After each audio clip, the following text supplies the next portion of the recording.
पिछले video lecture के अंदर हमने भारतीय संस्काराः का अध्ययन किया था, संस्कार के बारे में अध्ययन किए थे। आज हम लोग पाटलिपुत्र वैभवम के बारे में पढ़ेंगे।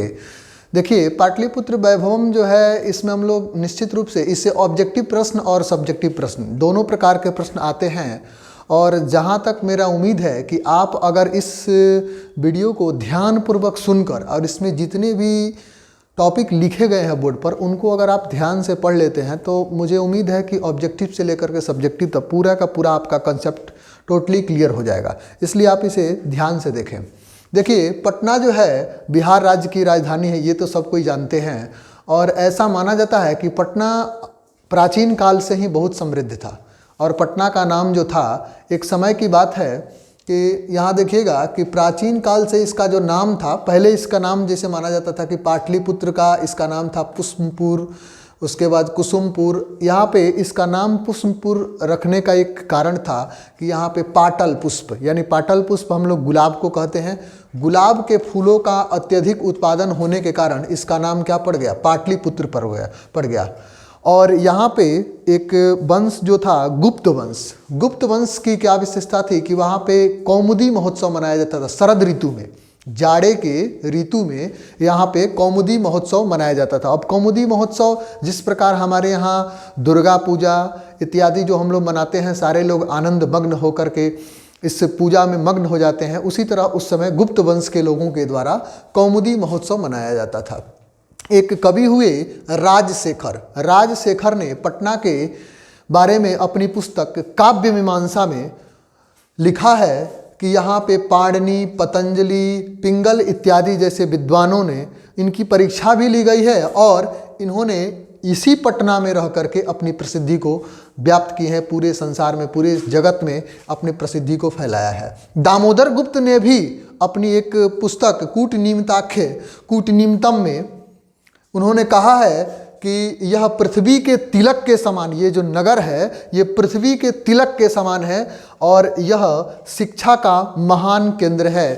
तो आप इससे रिलेटेड दो प्रश्न यहाँ ऑब्जेक्टिव तो पूछेगा ही, सब्जेक्टिव कैसे पूछेगा ये देख लीजिए।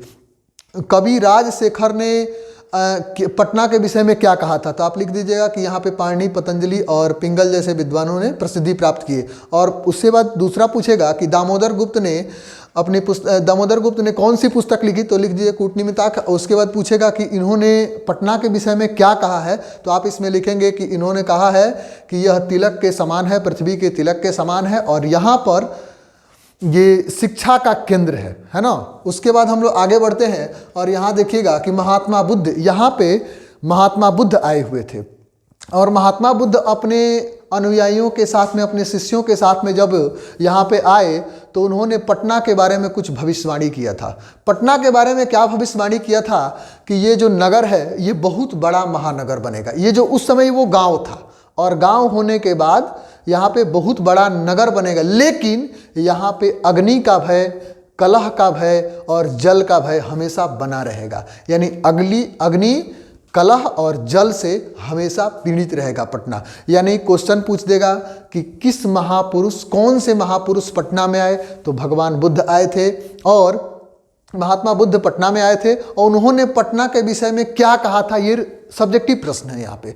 तो उन्होंने पटना के विषय में कहा था कि यह नगर बहुत बड़ा महानगर बनेगा, लेकिन यहाँ अग्नि और जल और कलह के भय से हमेशा पीड़ित रहेगा। उसके बाद आता है बात, टॉपिक यहाँ पे कि चंद्रगुप्त मौर्य के समय में क्वेश्चन पूछेगा कि चंद्रगुप्त मौर्य के समय में पटना की रक्षा व्यवस्था कैसी थी, तो आप लिखेंगे अति उत्कृष्ट थी। चंद्रगुप्त मौर्य, यानी चंद्रगुप्त मौर्य जो है मौर्य वंश के संस्थापक थे, उन्होंने पटना के रक्षा व्यवस्था को काफ़ी उत्कृष्ट बना करके, और इन्हीं के वंशज में सम्राट अशोक हुए। सम्राट अशोक ने पटना की रक्षा व्यवस्था को और ही समृद्ध बना दिया, और ही समृद्धशाली बनाया। तो दो टॉपिक आपको, दो ऑब्जेक्टिव मिले यहाँ पे। पहले हम लोग देख लेते हैं कि चंद्रगुप्त मौर्य के समय में पटना की रक्षा व्यवस्था कैसी थी, तो अति उत्कृष्ट। अशोक के समय में इसकी रक्षा व्यवस्था कैसी थी, तो समृद्ध थी। फिर कहता है कि चंद्रगुप्त मौर्य के समय में यूनान का एक राजदूत आया था जिसका नाम था मेगास्थनीज था, है ना। ये भी प्रश्न पूछे जाते हैं कि किसके समय में यूनान का राजदूत आया था, तो चंद्रगुप्त मौर्य के समय में, या मेगास्थनीज कब आया था, तो चंद्रगुप्त मौर्य के समय में। इसको हम लोग कर लेंगे। फिर क्वेश्चन पूछा जाता है, ऐसा ऑब्जेक्टिव में बार बार पूछा गया है कि पटना का इतिहास कितना वर्ष पुराना है। तो पटना का इतिहास 2500 वर्ष पुराना है। कहीं कहीं पुस्तकों में 2000 लिखा गया है, वो सही नहीं है, ये 2500 वर्ष है। फिर कहता है कि पटना जो है गंगा नदी के किनारे बसा हुआ है। ये भी प्रश्न आपको ऑब्जेक्टिव में इंपॉर्टेंट है कि पटना किस नदी के किनारे है, तो यहाँ पे लिखेंगे गंगा नदी के किनारे। और इसकी एक पालिका देवी हैं जिनका नाम है पटन देवी, आपने इनका नाम सुना होगा। तो पटन देवी जो थी, है ना, पटना की नगर पालिका देवी है ना, पालिका देवी है। मुगल काल में भी पटना का विकास हुआ, है ना। उसके बाद कह रहा है कि गंगा नदी पे यहाँ पे एक सेतु है, एशिया महादेश का सबसे बड़ा सेतु, है ना, एशिया महादेश का सबसे बड़ा सेतु गांधी सेतु इसी गंगा नदी के किनारे, गंगा नदी के ऊपर ये बना हुआ है। पुस्तकों में ऐसा लिखा गया है कि यहाँ पे रेल का जो सेतु था उसका निर्माण नहीं हो चुका है, लेकिन अब जो है इसका परिवर्तन संशोधन होगा, यानी कि विगत वर्षों में उसका भी निर्माण हो चुका है। और क्वेश्चन यहाँ पे एक और बनता है कि सिख संप्रदाय के लोगों के लिए पटना क्यों महत्वपूर्ण है। तो सिख संप्रदाय के लोगों के लिए पटना इसलिए महत्वपूर्ण है कि सिख संप्रदाय के 10वें गुरु गोविंद सिंह का जन्मस्थली है।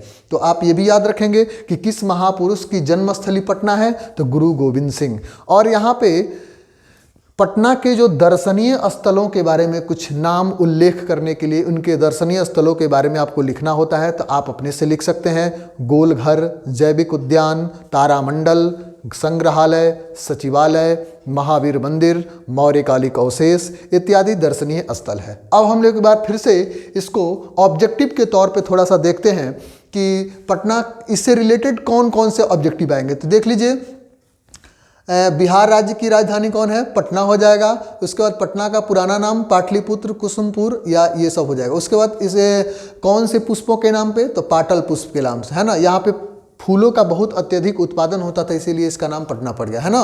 उसके बाद फिर कह रहा है गुप्त वंश में कौन सा महोत्सव मनाया जाता है, कौमुदी महोत्सव, लेकिन ये शरद ऋतु में मनाया जाता था, ये याद रखेंगे।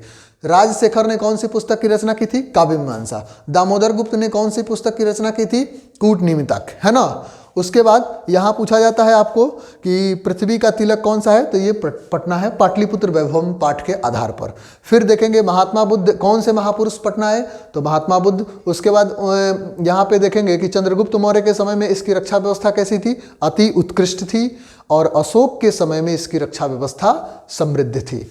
उसके बाद यहाँ पूछा जाएगा कि मेगास्थनीज किसके कार्यकाल में, किसके समय में पटना आया था, तो चंद्रगुप्त मौर्य के काल में। और भी विदेशी यात्री फाहियान आए थे, इत्सिंग प्रभृत्य इत्यादि बहुत सारे आए, और उन्होंने जब यहाँ से पटना से गए, वो जब पटना से यहाँ से गए तो उन्होंने अपनी अपनी स्मरण ग्रंथ में, अपनी अपनी जीवनी में पटना का उल्लेख किया है ना।